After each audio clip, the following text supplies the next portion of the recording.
तुम्हें मैथ समझ में नहीं आता या समझना नहीं चाहते? उसने अपनी पतली उंगलियों से चश्मे का फ्रेम ठीक किया और मेरी आंखों में झांककर पूछा। मैंने झेपते हुए सिर झुका लिया। मैम, समझने की कोशिश कर रहा हूँ, मैंने बड़ी मुश्किल से कहा। वो मुस्कुराई। कुछ सेकंड के लिए उसकी मुस्कान ने मेरी सांसें थाम ली। उसकी मुस्कान में कुछ था, न सख्ती न नरमी, बस एक रहस्यमयी अपनापन। मेरा नाम राघव है, उम्र 16 साल। मैं पढ़ाई में अच्छा था, पर पिछले कुछ महीनों से कुछ बदल गया था। पापा अब इस दुनिया में नहीं रहे। मम्मी अकेली थी, खामोश, थकी हुई और मेरे सामने हमेशा मुस्कुराने का झूठा अभिनय करती हुई। स्कूल के बाद घर में सन्नाटा रहता था, पर अब वो सन्नाटा हर शाम 6 से 7 के बीच टूटता था, जब मेघना मैम आती थी। पहली बार जब वो आई थी, मैंने ही दरवाज़ा खोला था। सामने हल्के नीले सूट में खुले बालों वाली एक 26 से 27 साल की महिला खड़ी थी। उनकी आंखों में अजीब सी गहराई थी और होठों पर हल्का गुलाबी ग्लॉस। तुम ही राघव हो? जी ठीक है, आज से हम मैथ शुरू करेंगे। उनकी आवाज़ में एक कशिश थी, ना जोर ना नरमी, बस एक स्थिर लय जो सीधे दिल में उतर गई। उनके आने का वक्त अब मेरे दिन का सबसे हसीन हिस्सा बन गया था। मैं टेबल ठीक करता, कुर्सी पोंछता, बाल संवारता और सबसे ज़रूरी बात, परफ्यूम लगाता। तुम अच्छे दिखते हो, एक दिन उन्होंने कहा। मैं चौंक गया। जी, कहने का मतलब है पढ़ाई में अच्छे दिखो, टॉप करो। उनका चेहरा थोड़ा लाल हो गया था, शायद मेरा भी। एक शाम जब बारिश हो रही थी, वो थोड़ी भीगी हुई आई। सूट का पल्लू कंधे से फिसला हुआ था, बाल गीले होकर पीठ से चिपक गए थे, बारिश में फंस गई थी। छाता होता तो लाता मैंने खुद को कहते सुना। उन्होंने मुझे एक सेकंड देखा, फिर मुस्कुराई। तुम बड़े हो रहे हो राघव।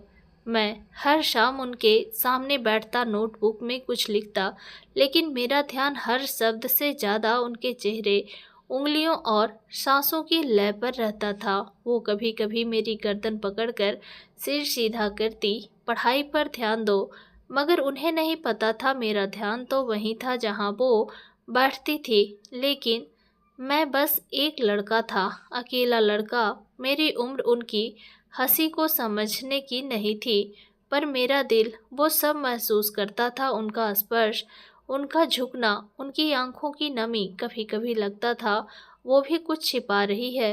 एक रात पढ़ाते समय उन्होंने अचानक किताब बंद कर दी और कहा, आज बस मेरा मन नहीं है। मैंने पूछा, क्या हुआ मैम? उन्होंने लंबी सांस ली और चुप हो गई। अगले दिन उन्होंने मेरी कॉपी खोली, पर उनकी उंगलियां पन्ने पलटने के बजाय थमी रही। राघव। जी मैम।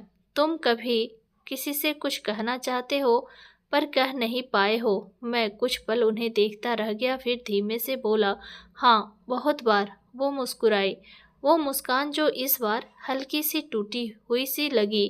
क्या कहना चाहते हो? मैं डर गया था। ये सवाल सीधे दिल के भीतर तक उतर गया था।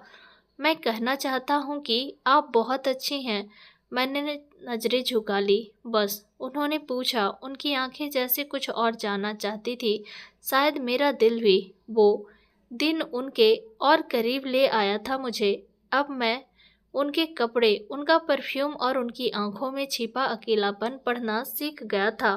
वो कहती, कभी कभी लगता है जैसे सब कुछ पास है, पर फिर कुछ अधूरा है।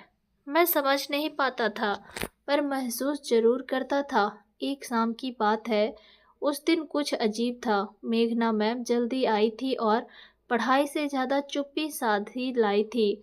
तुम्हें कभी प्यार हुआ है राघव? उन्होंने पूछा। मैं हक्का बक्का रह गया। प्यार? मुझे? हाँ। उन्होंने मेरी आंखों में देखा। मैंने खुद को संभाला, फिर बड़ी मुश्किल से बोला, शायद हाँ। किससे? वो मुस्कुराई, लेकिन उनकी मुस्कान में अब वो चमक नहीं थी। मैंने चुपचाप सिर झुका लिया। कुछ सेकंड का सन्नाटा रहा, फिर उन्होंने मेरी ठुड्डी उठाई। सुनो, ये उम्र कुछ महसूस करने की होती है, पर समझने की नहीं। मैं चाहूँ भी तो तुम्हें समझा नहीं सकती। उनकी आंखों में आंसू थे। मैम, क्या हुआ? मैं खुद को आगे झुकते हुए पाया। उन्होंने खुद को रोकने की कोशिश की, लेकिन कह ही दिया, जिससे तुम मैम कहते हो ना, वो भी कभी किसी की बेटी थी, किसी की पत्नी और किसी की अधूरी कहानी। उन्होंने बताया वो शादीशुदा थी, पर वो रिश्ता अब नाम का था। पति विदेश में थे, पर भावनाएं कब की टूट चुकी थी। मैं रोज एक नई लड़की बनकर जीती हूँ, ताकि टूट कर बिखर न जाऊं। पर जब तुम मुस्कुराते हो, कुछ पल के लिए लगता है कोई मुझे देख रहा है, वैसे जैसे मैं हूँ। मैं स्तब्ध था। मेरी मासूम भावनाओं ने अचानक एक स्त्री की टूटन को छू लिया था। मैं कुछ कहना चाहता था, लेकिन शब्द ही नहीं थे। बस अपना हाथ आगे बढ़ाया, धीरे से उनकी उंगलियों को थाम लिया, कांपती उंगलियों को। वो कुछ नहीं बोली, बस एक आंसू मेरी हथेली पर गिरा, गर्म, भारी और चुपचाप बारिश की बूंदें जैसे बाहर नहीं, उनके भीतर गिर रही थी। मैं हमेशा की तरह आया था ट्यूशन के लिए, लेकिन दरवाज़ा खुला ही रह गया था। मैम, मैंने धीरे से आवाज़ दी। कई कोई जवाब नहीं। अंदर गया तो देखा वो खिड़की के पास बैठी थी, भीगी आंखों से बारिश को देखती हुई। आप ठीक हैं? मैंने धीमे से पूछा। वो चौंकी नहीं, बस बोली, कभी कभी दिल चाहता है कोई कुछ ना कहे, बस साथ बैठे। मैं चुपचाप वहीं फर्श पर बैठ गया, उनकी कुर्सी के पास। मौन चल रहा था और दिल धड़क रहा था। वो अचानक बोली, राघव, तुम्हारी उम्र की लड़कियों को देखकर अक्सर सोचती हूँ, काश मैं भी उतनी ही निर्दोष होती। मैंने हैरानी से देखा। आप तो सबसे समझदार हैं, सबसे प्यारी प्यारी। उन्होंने मेरी तरफ देखा, आंखें भीग चुकी थी। कभी किसी ने ऐसा नहीं कहा, मेरे पति ने भी नहीं, शादी के इतने सालों में भी नहीं। उनकी आवाज़ टूटी हुई थी, जैसे बरसों से रोना रुका हुआ हो। मेरा दिल कसक उठा। आपने सब कुछ सह लिया अकेले? मैंने पूछा। सहना नहीं था राघव, आदत बन गई थी। फिर तुम्हें देखा तो लगा कोई है जो मेरी बात सुनता है, जो मेरी आंखों में कुछ और ढूंढता है, तसल्ली, अपनापन। मैं उनकी तरफ खींचता चला गया। आप अकेली नहीं हैं मैम, मैं हूं ना। वो मुझे देखने लगी कुछ देर तक, फिर उनकी आंखों से दो आंसू गिरे और वो खुद को रोक नहीं पाई। उन्होंने मेरा सिर अपने सीने से लगा लिया। काश मैं तुमसे 10 साल छोटी होती, काश ये दुनिया हमें समझने वाली होती, काश ये एहसास किसी रिश्ते का नाम मांगता ही नहीं। मैं उनके सीने से लगा रहा, उनकी धड़कनों को सुनता रहा। वो ना रोई ना हंसी, बस चुप रही, जैसे खुद से पहली बार बात कर रही हो। रात बीत गई। जब मैं जाने लगा, उन्होंने मेरा हाथ थाम लिया। राघव, कल जाओगे ना? मैंने बिना कुछ कहे सिर हिला दिया, और पहली बार मुझे एहसास हुआ मैं उनके लिए सिर्फ एक छात्र नहीं, एक साया बन चुका था। उस रात के बाद हर चीज़ बदल गई थी। मैम अब पहले से ज़्यादा शांत रहने लगी थी। पढ़ाते हुए भी उनकी आंखें जैसे कुछ और ढूंढ रही थी, और मैं हर दिन वही एक सवाल अपने अंदर दोहराता, क्या मैं उनके लिए सिर्फ एक सुकून हूँ या कुछ और? एक दोपहर वो मेरे बालों में हाथ फेर रही थी, कुछ देर तक बिना बोले। तुम्हारी उम्र में सबको किसी न किसी का साथ चाहिए होता है, उन्होंने कहा, और मुझे लगता है तुम मेरे बहुत करीब हो चुके हो। मैंने उनकी ओर देखा। तो क्या हम कुछ और बन सकते हैं मैम? मेरी आवाज़ धीमी थी, डर और उम्मीद के बीच। वो मुस्कुराई, वो मुस्कान जो सिर्फ दर्द छिपाने के लिए होती है।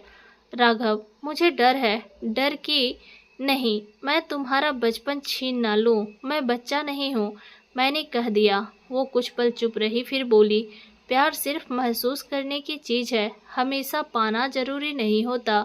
उस दिन मैंने पहली बार उनके हाथ चूमे, और उन्होंने पहली बार खुद को अलग किया। रुक जाओ राघव, कभी कभी किसी का बहुत अपना होना भी एक बोझ बन जाता है। अगली शाम मैं उनके घर पहुंचा तो दरवाज़ा बंद था, फ्लैट की लाइट बुझी हुई थी, फ़ोन मिलाया बंद। दिल धड़कने लगा। मैंने बार बार बेल दबाई, कोई जवाब नहीं। अगली सुबह पता चला मेघना मैम शहर छोड़ गई थी बिना किसी को बताए। मकान मालिक ने कहा, बस एक चिट्ठी छोड़ी है लड़के के नाम, तुम्हारा ही नाम है शायद राघव। उसमें लिखा था, प्रिय राघव, तुमने मुझे वो एहसास दिया जो शायद मैं उम्र भर ढूंढती रही, लेकिन हमारी राहें एक सी नहीं थी। तुम्हारा स्पर्श सच्चा था, तुम्हारी मासूमियत मेरी कमजोरी बन गई। मैं डरती हूँ खुद से, समाज से और तुमसे भी, कि कहीं तुम मेरी अधूरी दुनिया में खो न जाओ, इसलिए जा रही हो ताकि तुम पूरी दुनिया देख सको, ना कि मेरी अधूरी दुनिया में फंसे रहो। तुम्हारी सिर्फ एक अधूरी कहानी की टीचर। मैं बहुत देर तक उस चिट्ठी को देखता रहा। मेरी आंखों से कुछ नहीं बहा क्योंकि शायद वो आंसू नहीं, एक रिश्ता बह गए थे। तो दोस्तों, ये कहानी यही ख़त्म होती है। उम्मीद है कि ये आपको पसंद आई होगी। अगर यह कहानी आपको पसंद आई है तो इस वीडियो को एक लाइक करें और हम चैनल को सब्सक्राइब करें।